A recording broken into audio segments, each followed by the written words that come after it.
Picture this. You are standing in a frozen field, your hands blistered and bleeding from clawing at the iron-hard earth. You are not planting winter wheat. You are digging a hole deep enough to hide your children. The wind shifts, dragging a scent across the plains that makes your stomach violently heave. It is the distinct, suffocating stench of rancid fat, unwashed leather, and dried blood. Then your knees buckle. A low, rhythmic vibration is traveling up through the freezing mud, shaking the very bones in your legs. You look toward the eastern tree line. The horizon is no longer a horizon. It is a moving, breathing wall of black horses stretching as far as the eye can see. The monsters of your childhood nightmares are real. The Mongol war machine has returned. Before diving into these forgotten stories of survival and suffering, if you enjoy learning about the hidden truths of history, consider hitting that like button and subscribing for more content like this. And please comment below to let me know where you're listening from. I find it incredible that we're exploring these ancient stories together from different parts of the world, connected across time and space by our shared curiosity about the past.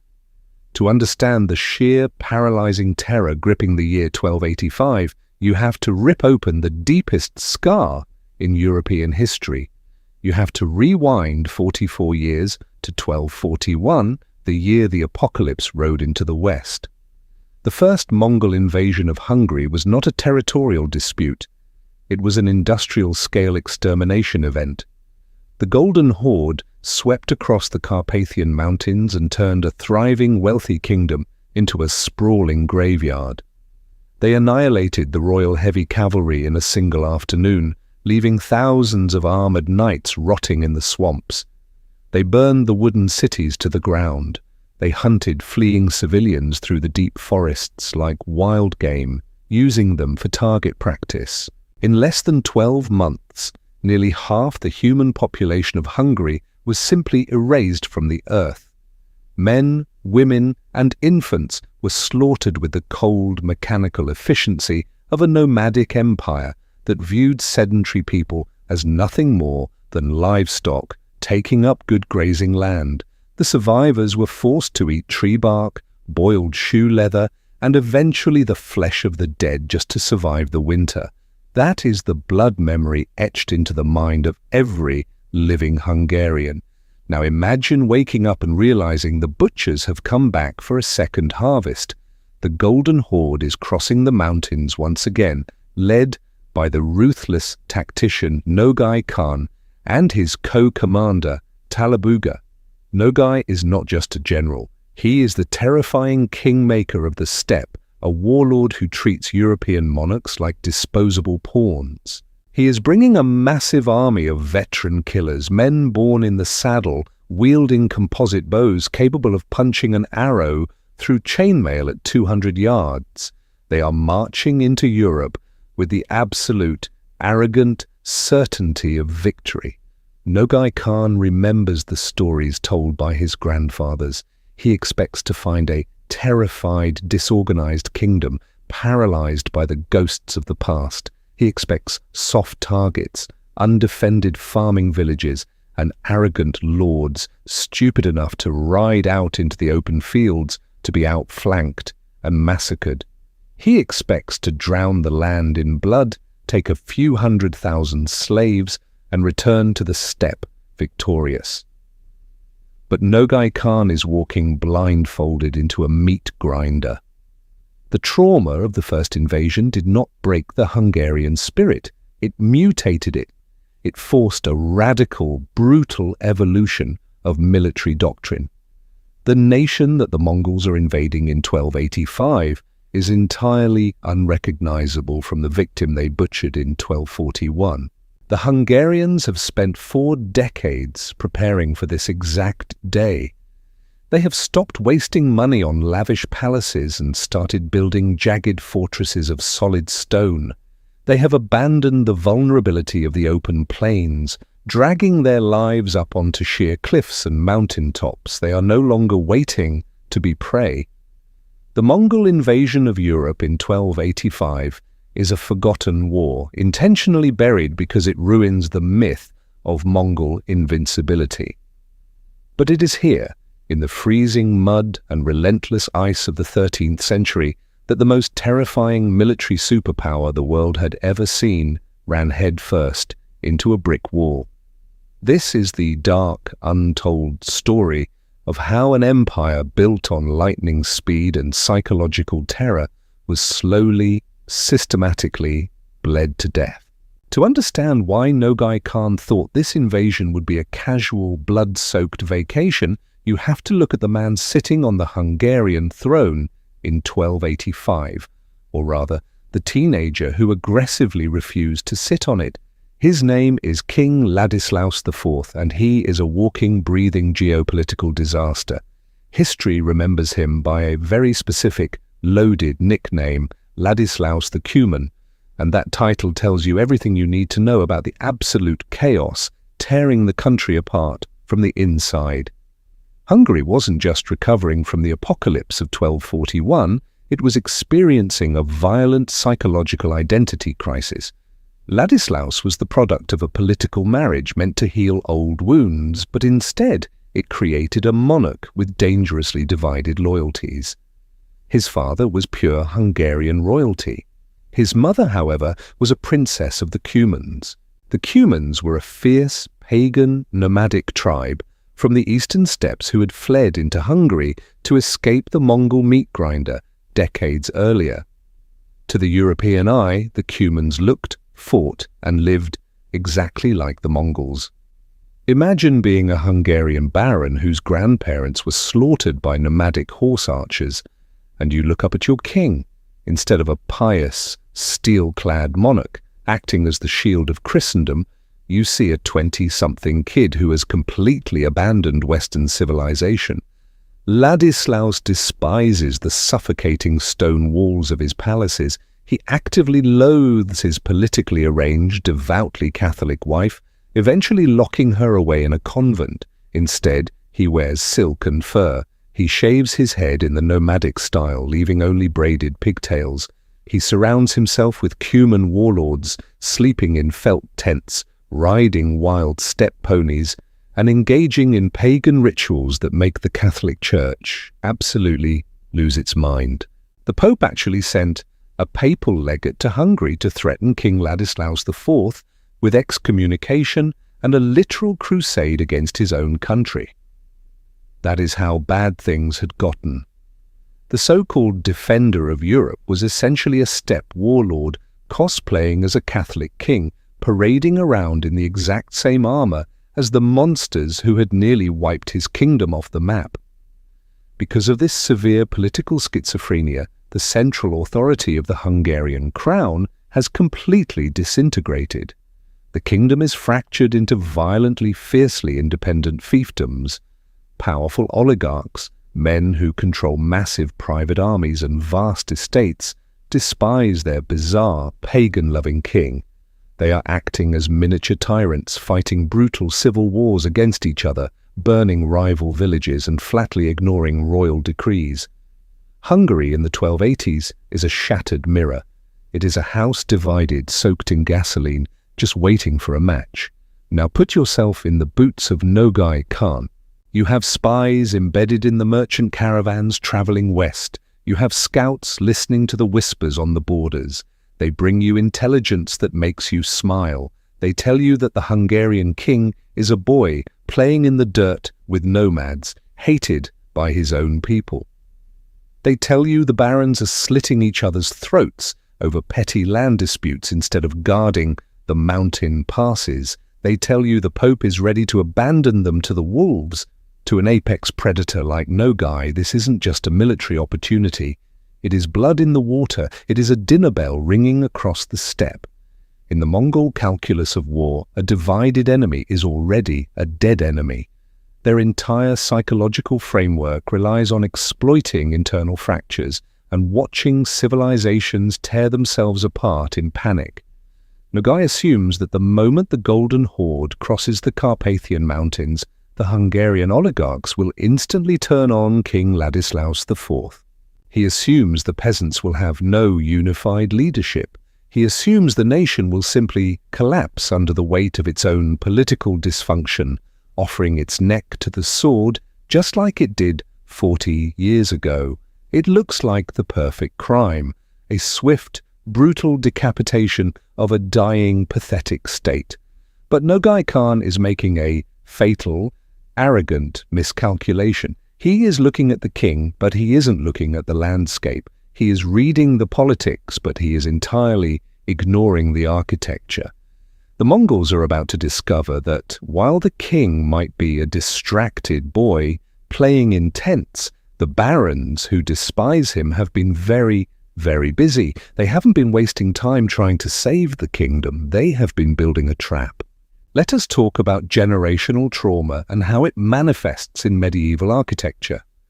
When a society loses half of its population to a swarm of nomadic horse archers, it develops a very specific, deeply ingrained form of psychological terror.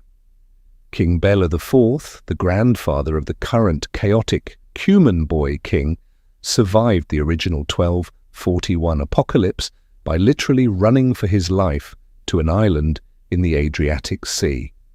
While he hid there, shivering and listening to reports of his kingdom being turned into a continental slaughterhouse, he analyzed exactly why his nation had been systematically erased.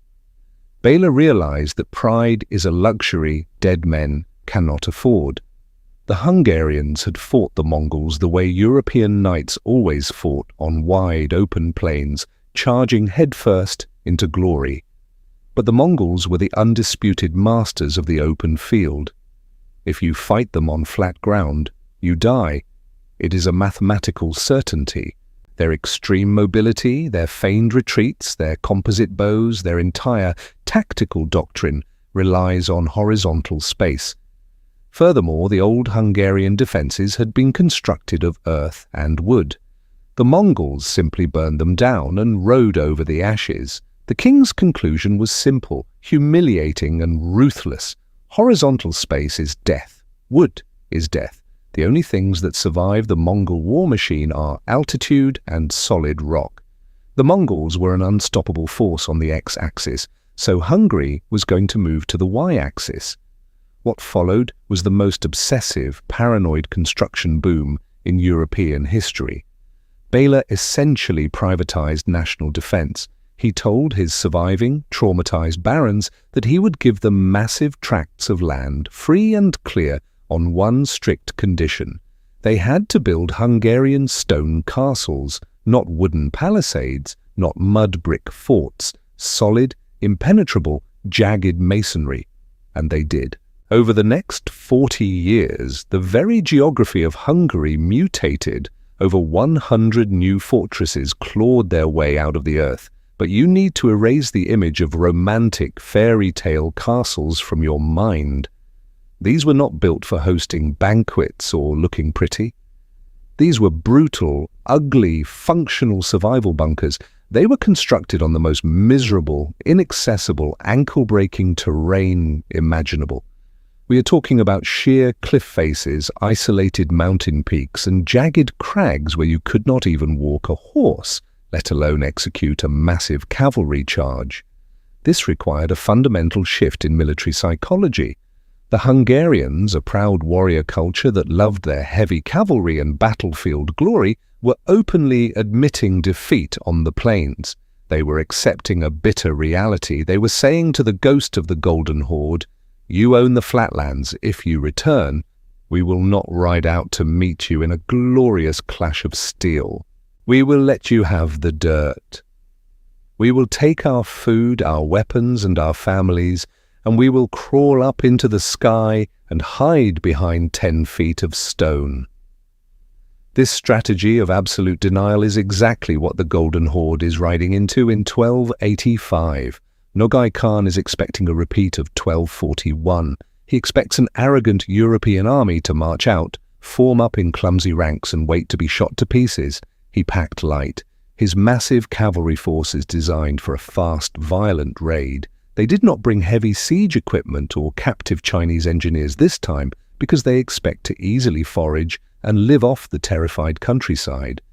But as the Mongol vanguard spills through the Carpathian passes, the horizon looks horribly wrong. The sweeping plains are totally empty.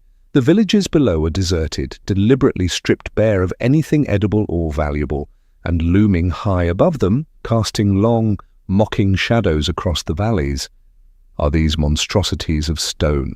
For a nomadic army, a stone castle on a mountain is a geographical middle finger. You cannot shoot an arrow through a limestone wall. You cannot trample a cliff with a horse. You cannot execute a feigned retreat to lure a mountain out of its position. The ultimate mobile strike force in human history is suddenly facing an enemy that simply refuses to play the game. The Mongols are built for speed, momentum, and shock. The Hungarians have built a landscape designed exclusively for friction, and that friction is about to grind the invaders into dust. When you picture the Golden Horde, you probably imagine a terrifying, unstoppable swarm of horsemen moving like a tidal wave across a sun-baked steppe. You picture dust clouds, thundering hooves, and lightning-fast flanking maneuvers. But the reality of 1285 is much darker, much colder, and infinitely more miserable. The Mongols are not riding over a flat, grassy plain. They are clawing their way through the jagged, frozen teeth of the Carpathian Mountains in the dead of winter, and they are doing it with an arrogance that borders on suicidal delusion. The invasion force is split into two massive columns to maximize the terror. Nogai Khan takes the southern route into the dense forests of Transylvania, while his co-commander Talabuga leads the main force through the northern mountain passes. Talabuga is so absolutely certain of an easy victory that he does not even treat this like a military campaign. He treats it like a heavily armed victory parade. He brings his wives, he brings his massive royal entourage, he brings luxury tents and heavy wagons. He assumes he is marching into a giant, undefended grocery store where the terrified locals will simply hand over their winter stockpiles the moment he draws his sword. But Talabuga is about to get a horrific crash course in the brutal physics of medieval winter warfare. This type of combat is not about glory, and it is certainly not about tactical brilliance. It is a ruthless mathematical equation based entirely on calories, body heat, and friction. And the Mongols are already losing the math. The Carpathian passes are choked with deep, blinding snow. The temperature drops so fast that men are freezing to death in their saddles. Steppe ponies, famous for their legendary endurance, are slipping on the hidden ice, snapping their legs and screaming in the freezing valleys. The terrifying speed of the Mongol war machine is instantly neutralized. They are crawling. They are burning thousands of precious calories just to move a few miles a day, fueled only by the arrogant assumption that the moment they descend into the Hungarian plains, they will feast on stolen grain and roasted livestock. Finally, Talabuga's exhausted, shivering army breaks through the tree line. They look down at the kingdom they plan to conquer, and their blood runs cold. There is no food. There are no helpless peasants trembling in their wooden huts. The sweeping plains of northern Hungary are an empty, white wasteland. The villages have been abandoned. The fields have been intentionally stripped bare. Every single piece of edible grain, every cow, every pig, and every chicken has been meticulously relocated behind locked, iron-reinforced gates. And, looming above this frozen desert, perched on the highest, most inaccessible crags, are the brutal stone castles King Bela ordered, built decades ago. This is the exact moment the jaws of the trap snap shut. The Mongols operate on a very strict, unforgiving biological timer. A nomad army does not have massive supply trains bringing logistical support from home. They survive exclusively by parasitizing the land they invade. Let us dig deeper into the anatomy of this impending starvation. A Mongol warrior is a flawless killing machine, but a killing machine needs a working engine. Each warrior brings 3 to 4 horses to switch out during long rides. That means Talabuga is not just trying to feed tens of thousands of men, he is trying to feed hundreds of thousands of animals in a frozen wasteland.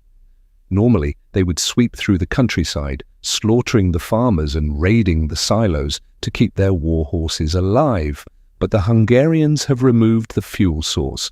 When horses cannot find grass under the ice, they start eating the bark off trees. When the bark is gone, their organs begin to fail. And when a Mongol horse dies, the invincible horse archer becomes a very slow, very cold infantryman lugging heavy gear through the snowdrifts. Talabuga stares at the stone fortresses in the distance. He cannot burn them. He cannot shoot his arrows through the limestone. He cannot ride his starving cavalry up a sheer cliff face. He is trapped in a massive open-air freezer. The arrogant conquerors who rode into the mountains expecting a helpless victim have suddenly realized they are standing in an empty room. The doors have just been locked from the outside, and the temperature is plummeting. The ultimate hunters are starving, and the real nightmare has not even begun. Talabuga is desperate. The freezing temperatures and the empty, scorched fields of the countryside are rapidly draining the life from his army.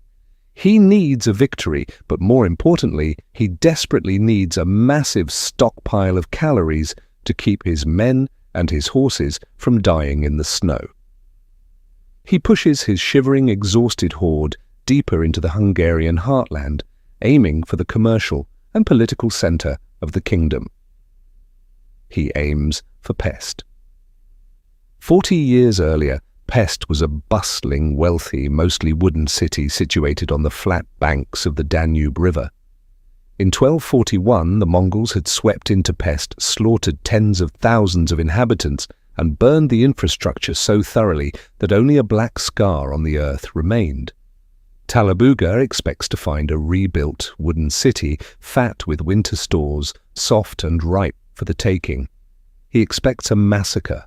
But as the Mongol vanguard approaches the riverbank, the siege of Pest officially begins, and it is a crushing psychological nightmare for the invaders. Pest is no longer a sprawling, vulnerable civilian town. It has been transformed into a terrifying, brutalist stronghold. The Hungarians have erected massive, thick walls of solid rock. They have fortified every gate with heavy iron and seasoned timber. The entire city has been hardened into a single, unyielding fist of masonry. The Mongol warlords, however, rely on a very specific, historically undefeated playbook. When you encounter a fortified position, you overwhelm it with a relentless, suffocating storm of projectiles. The Mongol composite bow is a masterpiece of medieval engineering. Glued together from animal horn, wood, and sinew, it has a draw weight that can punch a steel-tipped arrow through a European knight's chainmail at a dead sprint. So, the Golden Horde does what it does best. Tens of thousands of horse archers ride up to the walls of Pest, form their deadly rotating firing circles, and unleash a blizzard of arrows that literally darkens the winter sky. And then absolutely nothing happens.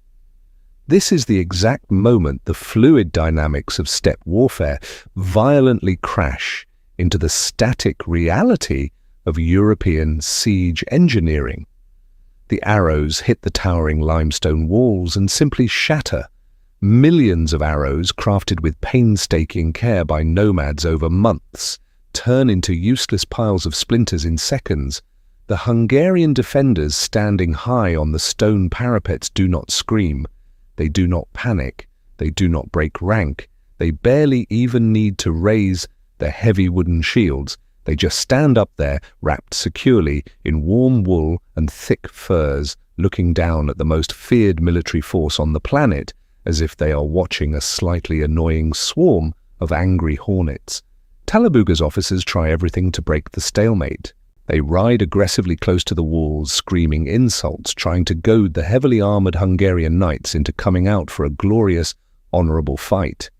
They execute flawless, feigned retreats, pretending to run away in absolute panic, praying the defenders will open the gates and chase them into an ambush. But the iron gates remain bolted shut. You cannot taunt a wall. You cannot bait a stone tower into making a tactical error. When a few desperate, starving Mongol warriors try to scale the sheer masonry with primitive ropes and hastily built ladders, the Hungarians casually drop massive, bone-crushing rocks and pour scalding water down on their heads, wiping them out with zero defensive casualties. The siege of Pest completely breaks the momentum of the Golden Horde, and for a nomadic army, momentum is the only thing keeping you alive. They are like a great white shark. If they stop moving forward, they suffocate. Now they are completely stalled outside a city they cannot burn, facing an enemy they cannot shoot, in a frozen wasteland completely devoid of forage. The terrifying, world-conquering Mongol war machine is suddenly reduced to a shivering mob of starving men banging their swords against a locked door. The psychological shift from apex predator to trapped rat is absolute. They are burning calories they cannot replace, freezing in the shadows of the walls they cannot breach. The invasion has officially stalled, and the Hungarians are about to tighten the noose. Let us talk about the phrase, scorched earth. We use it casually today to describe a bad corporate breakup or an aggressive political campaign. But in the 13th century, it was a literal physical horror. It meant looking at the farm your grandfather built, the crops your children spent all summer harvesting, the livestock that represented your entire family wealth, and intentionally setting it all on fire. It is an act of desperate, calculated self-mutilation. You are cutting off your own arm just so the wolf chokes on the bone. This was the brutal Hungarian reality in 1285. The stone castles were the impenetrable shield, but the scorched earth was the invisible, suffocating sword. As Talabuga's army stalled outside the unyielding walls of Pest, they sent raiding parties deeper into the countryside, fanning out like a starving pack of wolves looking for anything to consume. Traditional Golden Horde tactics rely entirely on this exact phase of the invasion. You conquer a region, you terrorize the local peasantry into absolute submission, and you force them to act as your personal, heavily bleeding supply chain. You eat their grain, you slaughter their pigs, and you feed your hundreds of thousands of horses on their pastures. The Mongols do not bring supply wagons from the steppe. They bring an appetite. But the Mongol raiding parties return to the siege camp with nothing but soot on their boots and panic in their eyes. The Hungarians had not just evacuated the flatlands, they had systematically sterilized the entire landscape. Every field of winter wheat had been burned to black ash long before the snow fell. Every mill had been smashed to pieces. Every well that could not be protected behind a stone wall was intentionally poisoned with rotting animal carcasses. The livestock that could not be herded up into the mountain fortresses had their throats slit and were left to rot in the freezing mud. The Hungarians would rather watch their own livelihood decay in the dirt than let a single Mongol horse take a bite. The psychological impact of this absolute denial on a nomadic army is devastating. The Mongols are the apex predators of the medieval world. They are completely accustomed to instilling paralyzing terror, but you cannot terrorize a pile of ashes. You cannot extract tribute from a poisoned well. The Hungarians had looked at the invincible Mongol war machine and realized a cold, fundamental truth. You do not need to defeat a locust swarm in a glorious pitched battle. You just need to make sure the field is totally barren before the swarm arrives. Now apply the unforgiving physics of human biology to this situation. A soldier marching in freezing temperatures requires roughly 4,000 calories a day just to maintain his core body temperature and not freeze to death in his armor. A steppe pony requires tens of thousands of calories to carry a man through deep snow. Talabuga is sitting in the middle of a frozen wasteland with tens of thousands of men and perhaps 100,000 horses, and his daily caloric income is exactly 0. The biological bank account is completely empty, and the European winter is aggressively collecting its debts. The Great Mongol Hunt had officially turned into a massive, slow-motion death trap. Hunger is a quiet, humiliating killer. It strips away the iron discipline and the terrifying arrogance of an empire. The horse archers who had ridden out of the east intending to drown Europe in blood were now digging desperately through the frozen snow with their bare, frost-bitten hands, looking for unburned roots or a stray blade of grass. The physical deterioration was catastrophic.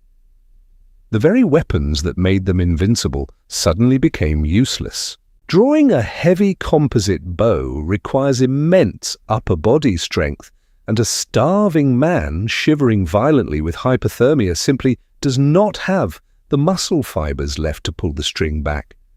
Their fingers, blackened and deadened by the cold, could no longer grip the arrows.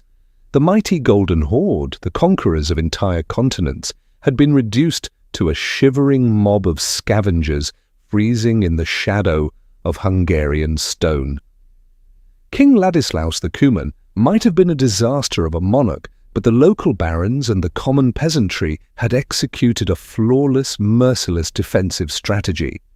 They had weaponized starvation. While Talabuga was starving to death outside the unyielding gates of Pest, you might assume his co-commander was having a more successful campaign. You would be dead wrong. Nogai Khan had taken the southern route, leading his half of the massive invasion force into the dense, jagged wilderness of Transylvania. Nogai was the seasoned veteran, the ruthless kingmaker of the steppe, the man who supposedly never made a tactical error. He had marched into the southern mountain passes fully expecting to effortlessly crush the local resistance, pillage the countryside, and swing north to flank the Hungarian capital. Instead, he marched his elite cavalry straight into a claustrophobic, woodland slaughterhouse. Transylvania in the 13th century was not a place you took an army of light cavalry. The very name translates to the land beyond the forest. To a Mongol warrior, a man whose entire combat doctrine is born from the infinite flat horizons of the Eurasian steppe, a dense pine forest is a literal and psychological nightmare. The trees aggressively strip away their two greatest advantages, which are vision and mobility. You cannot outflank a mountain. You cannot execute a sweeping, perfectly timed cavalry charge through a wall of ancient, tightly packed oaks. Waiting for Nogai Khan in these dark, freezing valleys were not the heavy, armored knights of the Hungarian nobility. They were the local Szekelys and the Vlachs. These were hardened frontier people, mountain shepherds, and border guards who lived and breathed the rugged terrain. They did not give a single damn about the chivalric codes of Western Europe, and they certainly were not going to line up in a neat row to be slaughtered. They fought like ghosts. They knew every blind corner, every hidden ravine, and every unstable snowbank in the Carpathian Mountains. And they knew exactly how to bleed a giant. As Nogai Khan pushed his massive army deeper into the narrow, winding valleys, the trap was violently sprung. The Szekelys and Vlachs used the environment itself as their primary weapon. They felled massive timber across the valley floors, creating impassable barricades of splintered wood and sharp branches. When the Mongol vanguard inevitably halted, confused, bottlenecked, and trapped in the narrow corridors, the tree line above them suddenly erupted into lethal motion. A relentless rain of arrows, heavy rocks, and crude javelins poured down from the steep, wooded ridges. The Mongols, trapped shoulder to shoulder in the freezing mud, could not return fire effectively. When they aimed their composite bows upward, the dense canopy of the forest deflected their shots. When they tried to desperately charge up the steep slopes to engage the enemy in melee combat, their starving horses slipped on the hidden ice, snapped their legs, and tumbled back down, crushing the men below them. It was a perfectly engineered, asymmetrical bloodbath. The Transylvanian fighters would strike with devastating speed, kill a dozen men, and then melt seamlessly back into the shadows of the forest before the Mongols could even organize a coherent counterattack. This was a profound, agonizing humiliation.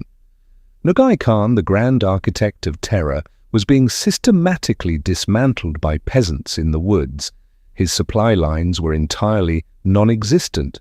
The Vlachs had employed the exact same brutal scorched earth tactics as the rest of the kingdom, hiding their sheep and cattle deep in impenetrable mountain caves. Every single mile the Mongols advanced cost them hundreds of men and horses, not to a glorious enemy army, but to the slow, agonizing friction of guerrilla warfare. The psychological toll on the Golden Horde was catastrophic. These were men who genuinely believed they were ordained by heaven to conquer the entire world. They were completely accustomed to seeing their enemies break and run in sheer, paralyzing terror. Now they were the ones jumping at shadows. Every snapping twig sounded like an ambush. Every howling gust of wind through the freezing pines felt like a death sentence. The mighty Nogai Khan was forced to watch his invincible horde slowly disintegrate into a terrified, starving mob. The apex predators of the medieval world had finally met an environment they could not conquer, and the absolute hunters had tragically become the prey. Let us talk about the biological anatomy of a superpower. The Mongol Empire was not built on revolutionary metallurgy, and it was certainly not built on brilliant siege engineering. It was built on a very specific, highly refined protein engine, the steppe pony. To understand the absolute horror of the Golden Horde collapse in the winter of 1285, you have to understand that a Mongol warrior and his horse are not simply a rider and a mount. They are a single, symbiotic organism. The horse is his mobility, his tactical advantage, his source of milk, and in desperate times his emergency blood bank. The horse is the literal soul of the nomadic war machine. But that engine runs strictly on grass, and the Hungarians, protected by their impenetrable limestone fortresses, had ensured there was not a single blade of grass left unburned. What happens next is not a military defeat. It is a slow, agonizing biological mechanical failure. The winter deepens, the snow piles higher. The steppe ponies, creatures bred for unparalleled endurance, begin to physically break down. They are designed to paw through light steppe snow to find forage, but they cannot dig through solid ice and layers of frozen Hungarian mud to find nothing but ashes. You can almost hear the terrifying chorus echoing through the valleys, the sound of tens of thousands of horses screaming in the throes of starvation. Their ribs protrude like bird cages, their muscles atrophy. They begin to drop dead in their tracks, freezing solid before they even hit the ground. For the Mongol warrior, watching his horses die is the psychological equivalent of a pilot watching his wings fall off in midair. He is suddenly grounded. The apex predator of the open plains is instantly downgraded to a freezing, terrified, highly vulnerable infantryman trapped in a hostile, alien environment. And then the unforgiving mathematics of starvation force a gruesome decision. To keep his own heart beating, the conqueror must consume his only advantage. The Mongols begin to systematically slaughter their surviving horses. They slit the throats of the animals that carried them across continents. They drink the blood hot to steal its fading warmth. They butcher the stringy, exhausted meat, eating it raw or half-rotten because the Hungarians have even stripped the countryside of dry firewood. But a starving army of this magnitude consumes its resources with terrifying speed. Soon the horse meat is gone. The Golden Horde collapse enters its darkest, most depraved phase. The men who rode into Europe expecting to feast on the wealth of a shattered kingdom are now boiling their own leather armor. They are chewing on their bowstrings, destroying their only effective weapons just to put something, anything, into their violently cramping stomachs. They are hunting stray dogs, chasing rats, and picking through the frozen dung of their own dead animals for undigested seeds. Imagine the psychological shattering of commanders like Nogai Khan and Talabuga. These are warlords who dictate the fates of emperors, men who view the entire world as their rightful pasture. Now they are completely powerless. They sit in their freezing tents, listening to the agonizing sounds of their empire eating itself alive. They know that every day they remain in Hungary, they lose thousands of men without fighting a single battle. Meanwhile, high above them, the Hungarian barons and the Cuman king they so deeply despised are sitting next to roaring hearths behind 10 feet of stone, eating salted meats and drinking wine. And when all the leather is chewed and all the dogs are dead, the final, ultimate taboo is breached. The chronicles of the era paint a picture so grotesque it feels like a descent into hell. In the darkest corners of the frozen mountain passes, far from the eyes of their commanders, the invincible warriors of the steppe begin to look at their fallen brothers not as casualties of war, but as calories. The proud, arrogant invaders who thought they were the punishment of God have been reduced to shivering ghouls. They are huddling in the freezing mud, cannibalizing the dead, staring up at the sheer, mocking cliffs of the Hungarian stone castles. The defenders do not need to fire a single arrow. They are simply watching the winter, and the rocks do the butchering for them. The greatest military machine in human history is not being defeated by superior tactics or overwhelming numbers. It is being violently, systematically digested by its own empty stomach. There is a very specific moment in every failed military campaign where the psychology violently shifts from conquest to pure primal survival.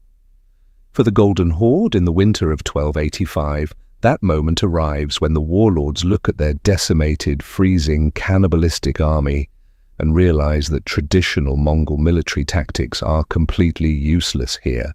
You cannot execute a brilliant feigned retreat when your men are too weak to lift their weapons. You cannot outflank your enemy when you have already eaten your horses. The great invasion is officially over. Now begins the march of corpses. Talabuga issues the bitter order to break the siege of Pest and head back east.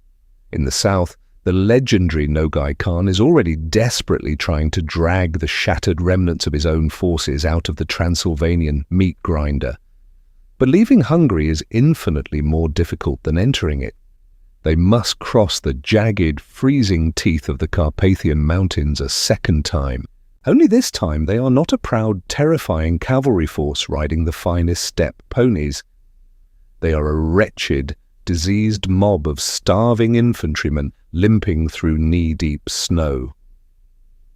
As the retreat begins, the true horror of their biological collapse takes hold. A starving human body does not just quietly shut down, it becomes a violent breeding ground for disease. Dysentery and typhus sweep through the retreating columns with the speed of a forest fire. Men who survived the freezing temperatures and the arrows of the defenders now find themselves violently expelling their bodily fluids into the snow, dying of severe dehydration in a landscape made entirely of frozen water. The march turns into a continuous sprawling graveyard. Tens of thousands of Mongol warriors simply sit down by the side of the mountain trails, too exhausted to take another step, and freeze solid into macabre statues. The famous loot of Europe, the gold, the silver, the heavy silk they had managed to scavenge, is desperately thrown into the mud because the men are too weak to carry anything heavier than their own rotting skin. Imagine the absolute, crushing humiliation of Nogai Khan. This is a man whose name made emperors tremble from Constantinople to Kiev. Now he is fleeing on foot, frostbitten, paranoid, and leading a ragged trail of walking skeletons. The psychological terror the Mongols once weaponized has been turned entirely against them. Every shadow in the woods is a Hungarian arrow. Every rustle of the pine trees is an ambush, and this is the exact moment the Hungarians open their gates. King Ladislaus IV might be a weak ruler, but the barons, the local militias, and the border guards are utterly ruthless. They have watched the invaders starve from the warmth of their stone castles, and they have zero intention of letting the monsters walk away. The defenders pour out of their mountain fortresses and transform into the ultimate apex predators. They flip the script completely, using the very same Mongol military tactics that the Golden Horde made famous. They use relentless harassment, swift hit-and-run cavalry strikes, and they cut down stragglers without a shred of mercy. The Sekalis and the Vlachs, the mountain fighters who had already bled Nogai Khan dry, descend from the ridges like wolves. They do not engage the retreating columns in honorable, pitched battles. They stalk them. They block the narrow mountain passes with felled trees and trigger massive avalanches of rock and ice to crush the retreating horde. When the Mongols bottleneck in the narrow ravines, desperate to escape into the open steppe, the Hungarian light cavalry rides in and butchers the exhausted rear guard. There is no chivalry here. There are no prisoners taken for ransom. The Hungarians are exterminating an infestation. They ride down the legendary warriors of the steppe and spear them in the back as they crawl through the snow. By the time Talabuga and Nogai Khan finally stumble out of the Carpathian passes and back onto the Eurasian flatlands, their massive, world-conquering army has been practically annihilated. They leave behind a trail of tens of thousands of rotting corpses, a feast for the crows and the wolves, stretching from the walls of Pest all the way back to the eastern border. The retreat of 1285 goes down in history as one of the most catastrophic, humiliating military disasters ever suffered by a nomadic empire. When the spring thaw finally arrives in 1286, the snow melting off the Carpathian passes reveals a landscape fundamentally altered by human misery. For hundreds of miles, the mountain trails are paved with the rotting remnants of the greatest war machine on earth. This is the forgotten epitaph of the Mongol invasion of Europe, 1285. We rarely read about this campaign in standard history textbooks, and there is a very specific psychological reason for that omission. History, especially the kind sold to us in movies and grand narratives, loves an unstoppable force. We are fascinated by the myth of the invincible Golden Horde, sweeping across the map in a glorious storm of hooves and arrows. But 1285 completely ruins that perfect mythology. It forces us to look at the ugly, unforgiving biological reality of war. It proves that the supposedly immortal gods of the steppe were just fragile flesh, and flesh needs calories, and when those calories are ruthlessly denied, the gods turn into starving, desperate animals dying in the freezing mud.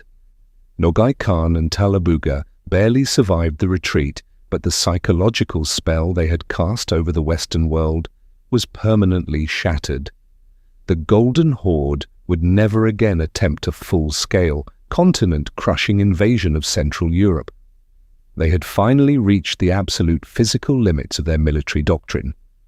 They had run headfirst into a society that had violently adapted to their specific brand of terror. The Hungarians proved that you do not need to meet a superior enemy on the open field to defeat them. You just need to make the environment so aggressively hostile, so completely devoid of sustenance, that the enemy collapses under their own massive metabolic weight. Think about the geopolitical shockwave at this moment. If Hungary had fallen in 1285, there was no unified military force standing between the Golden Horde and the rest of Western Europe. The Holy Roman Empire was fractured. The Pope was obsessed with internal politics. The Hungarian stone wall essentially insulated places like Vienna, Paris, and Rome from being turned into nomadic grazing lands. But we must also look at the terrifying, devastating price of this survival. This was not a victory of shining armor, noble ideals, and righteous kings. King Ladislaus the Cuman, the disastrous boy who played at being a steppe warlord, was assassinated just 5 years later in a filthy tent by the very Cuman warriors he idolized. The Hungarian barons who orchestrated this brutal defense remained a deeply paranoid, violently competitive oligarchy, and the common peasantry, the people who actually burned their own farms, slaughtered their own livestock, and poisoned their own wells to starve the Mongols, were left to somehow rebuild their lives in a charred, desolate wasteland. They saved their country by systematically destroying it first. It is the ultimate, bitter paradox of scorched earth warfare. You win the exclusive right to rule over a smoking graveyard. The stone castles that King Bela ordered built decades earlier had fulfilled their ultimate bloody purpose. They stood as silent, jagged monuments to the power of generational trauma and architectural friction. They taught the world a dark but vital lesson about asymmetrical warfare. If you cannot outrun the wolf, you do not try to fight the wolf barehanded in the snow. You build a cage of solid rock, you lock the door, you burn the entire forest to the ground, and you simply wait for the winter to freeze the monster to death. If you made it to the end of this grim chapter of history, you are clearly someone who appreciates the raw, unfiltered truth of the past over the romanticized myths. If this deep dive into the brutal mechanics of medieval survival resonated with you, please hit that like button and subscribe to the channel. We are building a community dedicated to uncovering these forgotten, world-altering moments, and your support makes it possible. I also have a question for you to answer in the comments below. Do you think the Hungarian strategy of total scorched earth was a stroke of absolute military genius, or was the intentional starvation of their own countryside a price too horrific to pay? Let me know your thoughts below. And if you want to understand how the Mongols built this terrifying reputation in the first place, click the video on your screen right now to explore the absolute nightmare of the first invasion of 1241. I will see you in the next documentary.